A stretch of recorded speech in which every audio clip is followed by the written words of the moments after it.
الجزائر، Tunis, Libya, Saudi Arabia, यमन, Kuwait, Iran, Iraq, उर्दन, इसराइल, फ़लस्तीन, लिबनान, शाम, तुर्की, यूनान, बुल्गारिया, अल्बानिया, रोमानिया, मकदूनिया, सर्बिया, कोसोवो और हंगरी। अभी सल्तनत इन्हीं इलाकों पर फैली हुई थी और इस सल्तनत को सल्तनत उस्मानिया कहते थे, द ऑटोमन एम्पायर।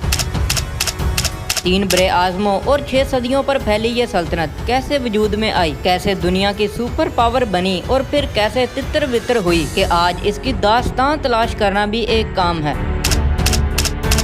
मेरा नाम है मोहम्मद साकिब और आप देख रहे हैं रेयर उर्दू। मजीद आगे बढ़ने से पहले आप लोगों से एक रिक्वेस्ट है, हमारे चैनल को सब्सक्राइब कर लें और बेल आइकन को प्रेस कर लें ताकि ऐसी वीडियोस की नोटिफिकेशन आप तक पहुंच सके।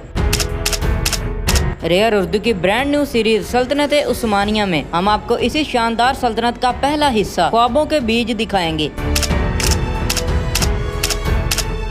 ये आज का तुर्की है, लेकिन हजारों साल पहले इस इलाके को एनातोलिया कहते थे। इसके मशरिक में सल्जोकी सल्तनत की हुकूमत थी। ये सल्जोक तुर्क नस्ल से ताल्लुक रखते थे, जबकि दूसरी तरफ सारा इलाका रोमियों के कब्जे में था। रोमन एम्पायर एनातोलिया और यूरोप के मशरकी इलाकों तक फैली हुई थी, जिसका मरकज ये किला था जिसे कुस्तुतुनिया कहते थे, लेकिन आज इसे जमाना इस्तांबुल के नाम से जानता है।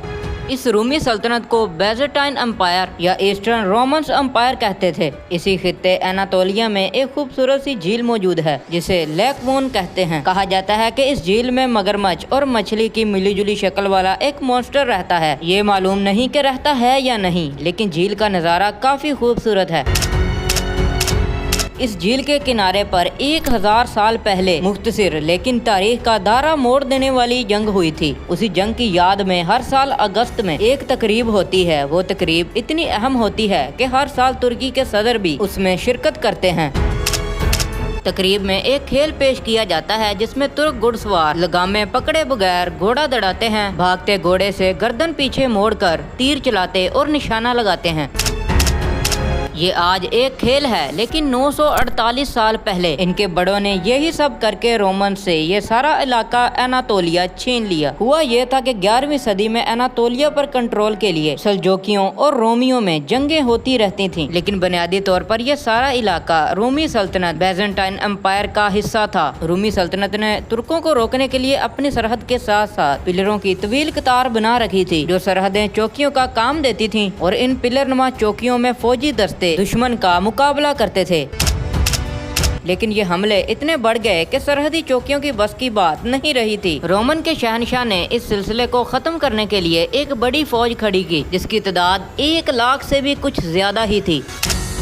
जब रोमन बादशाह सल्जोकियों के खिलाफ जंग की तैयारी कर रहा था, उस वक्त सल्जोकी सल्तनत का सबसे बड़ा सुल्तान अल्प अरसलान मिस्र की फातिमी खिलाफत से जंग में उलझा हुआ था। फातिमी सरहद के कंट्रोल में बैतुल मुकद्दस और शाम के साहली इलाके थे और अल्प अरसलान ये इलाके छीनना चाहता था। लेकिन जाहिर है कि अल्प अरसलान एक ही बार में दो जंगें नहीं लड़ सकता था। उसने रोमन शहनशाह को पैगाम भेजा कि अगर रोमन जंग ना करें तो तुर्क उन पर हमले करना रोक देगा। रोमन मान तो जाता, लेकिन दोनों सल्तनतों की दरमियानी सरहद गैर वाज़ेह थी और साहली इलाकों पर दोनों का कंट्रोल भी ज्यादा नहीं था।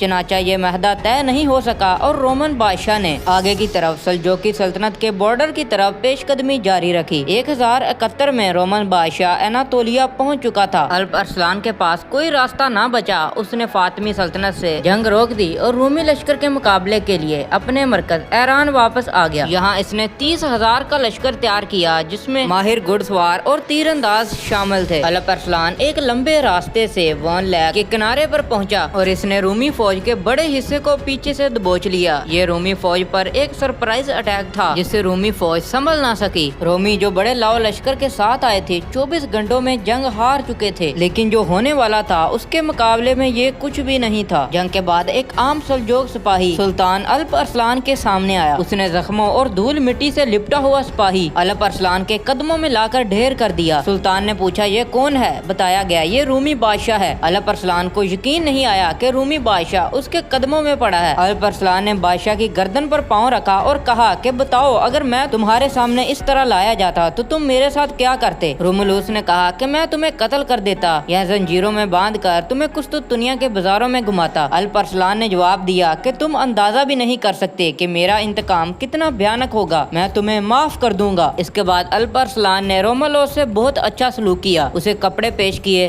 खाना पेश किया और एक महदा किया, जिसके चलते अनातोलिया के बहुत से इलाके सल्जोक की सल्तनत के अंडर आ गए। रूमी शहनशाह ने 15 लाख सोने के सिक्के, सालाना इखराज और अपनी बेटी की शादी भी सुल्तान के बेटे से भी करने का वादा किया। उसके बाद शहनशाह को आजाद कर दिया गया, लेकिन हुआ वो ही जो अल्प अरसलान ने कहा था कि मैं तुम्हें इससे भी भयानक सजा दूंगा। रोमुलुस कुस्तुनतुनिया यानी अपने मरकज पहुंचा भी नहीं था कि उसके अपने ही बागियों ने उसे मार दिया, क्योंकि कुस्तुनतुनिया में उसके खिलाफ बगावत हो चुकी थी और नया बादशाह इब्तिदार संभाल चुका था। तो सिपाहियों ने रोमुलुस को गिरफ्तार कर लिया, उसकी आंखें निकाल दी और उसे कैद में डाल दिया, जहां वो बहुत ही तकलीफ दे मौत मरा।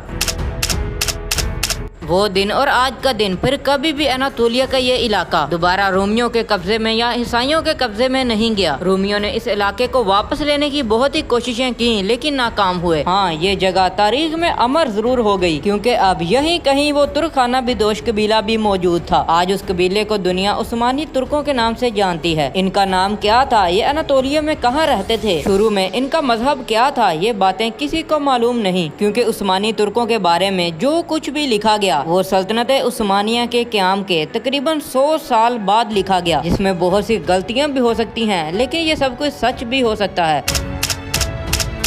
तो सल्जोक तुर्कों के अनातोलिया के बड़े हिस्से पर कब्जे के बाद तुर्कों के कई दूसरे कबीलों की तरह सरसब्ज इलाकों में घूमने फिरने लगा। तारीख ने लिखा है कि ये बहादुर, जफाकश और जंगजू तरबियत के लोग थे। सल्जोक सल्तनत को सबसे ज्यादा तबाही का सामना रोमियों की तरफ से नहीं बल्कि मशरिक से चंगेज खान की तरफ से करना पड़ा। चंगेज खान अच्छे कपड़ों का बहुत ही शौकीन था। ये कपड़े इस्लामी दुनिया में बनते थे। उसने इस्लामी रियासत के बादशाह ख्वारिज़म शाह के पास, जो ईरान और सेंट्रल एशिया का हुक्मरान था, के पास कुछ ताजरों को भेजा। मकसद ये था कि वो इनके लिए कोई अच्छे अच्छे कपड़े लाएंगे, लेकिन ख्वारिज़म शाह ने चंगेज खान के भेजे हुए ताजरों को जासूस समझकर कत्ल करवा दिया। चंगेज खान गुस्से में आग मगोला हो गया। उसने मामले की तफसील के लिए एक और बंदे को ख्वारिज़म शाह के पास भेजा, लेकिन ख्वारिज़म शाह ने उसे भी कत्ल करवा दिया। बस अब क्या था कि चंगेज खान आंधी और तूफान बनकर मुसलमानों पर टूट पड़ा। उसने चीन की सरहद से बगदाद तक मुसलमानों की ईंट से ईंट बजा दी, यहाँ तक कि वो अनातोलिया तक भी आ गया। चंगेज खान के जानशीनों ने सल्जोकियों की सल्तनत भी तहस नहस कर दी और बाकी बची सल्जोकों की एक छोटी सी सल्तनत, जिसे सुलजाके रोम भी कहते थे। ये छोटी छोटी रियासतों का एक ग्रुप सा था, जिस पर अल्प अरसलान के रिश्तेदारों की औलादें हुकूमत करती थीं। इसी सुलजाके रोम और रोमी सल्तनत के दरमियान उस्मानी तुर्कों का कबीला अपने लीडर उस्मान की क़यादत में आहिस्ता आहिस्ता मजबूत हो रहा था। ये उस्मान कहाँ पर पैदा हुआ, उसकी शुरुआत की जिंदगी कैसी गुजरी, इसके बारे में ज्यादा मालूमात नहीं है। हत्ता कि ये भी नहीं पता इनका नाम सच में उस्मान ही था। इसके मुतल्लिक मशहूर था कि वो एक दलेर इंसान है। उसके जंगजू जबरदस्त घुड़सवार थे, इतने जबरदस्त गैर लगाम थामे शिकार को निशाना बनाने की सलाहियत रखते थे।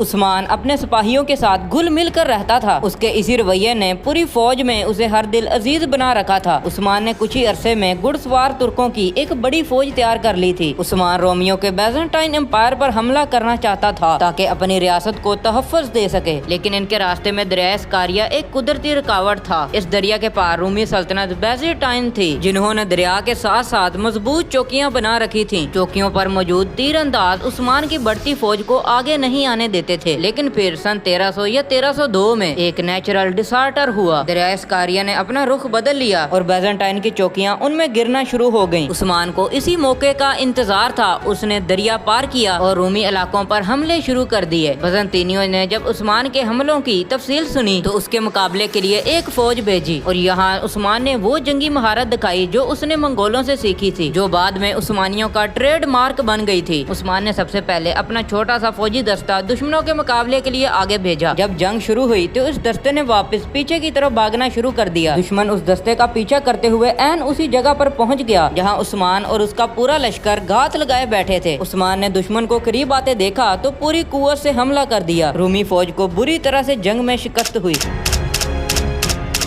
اس کے بعد عثمان نے بزنطینیوں کے کئی قلعے اور شہر فتح کر لیے، جن میں ینی شہر بہت ہی اہم تھا۔ اس شہر کو عثمان نے اپنا دارالحکومت بنا لیا۔ اب اناطولیہ کے ترک بھی ایک ایک کر کے اس کے جھنڈے کے نیچے آنا شروع ہو گئے تھے۔ عثمان کا لشکر دھیرے دھیرے بڑا ہو رہا تھا، لیکن عثمان تمام معاملات میں ایک بزرگ شیخ ادبالی سے مشورے بھی لیا کرتا تھا۔ عثمان ان کی بیٹی سے شادی کرنا چاہتا تھا۔ شیخ اس بات پر مان بھی جاتا ہے۔ اس کے بعد عثمان کی شادی شیخ کی بیٹی رابعہ سے ہو جاتی ہے۔ اس نے 1317 میں بیزنٹائن امپائر کے ایک اہم قلعے قسطنطنیہ کے قریب ہی ایک بہت اہم شہر بروسا کا محاصرہ کیا۔ یہ جنگ 10 سال تک جاری رہی، لیکن فتح عثمانی ترکوں کے حصے میں آئی۔ لیکن جب شہر فتح ہوا تو عثمان موت کے قریب پہنچ چکا تھا۔ عثمان کے بیٹے اورحان نے بوڑھے باپ تک اس فتح کی خوشخبری پہنچائی۔ انہوں نے اپنے بیٹے کی تعریفیں کی اور انہیں اپنا جانشین مقرر کر دیا، اور نصیحت بھی کی گئی کہ موت کے بعد انہیں بروسا میں ہی دفن کیا جائے، اور اس کے بعد عثمانی سلطنت کا دارالحکومت بھی بروسا کو ہی بنایا جائے۔ چند دن بعد عثمان کی وفات ہوئی تو اسے بروسا میں ہی دفن کیا گیا، اور یوں عثمانی ترکوں کے پاس ایک ایسی ریاست آ چکی تھی جسے وہ سلطنت کا نام دے سکتے تھے، اور یہ نام دے دیا گیا۔ اورحان نے پہلی بار سلطان کا لقب اختیار کیا۔ اس سے پہلے ان کے ہاں سردار کے لیے بے کا لفظ استعمال ہوتا تھا۔ یوں سلطنت عثمانیہ کا پہلا سلطان اورحان تھا، اور اس سلطنت کی بنیاد بھی رکھی جا چکی تھی۔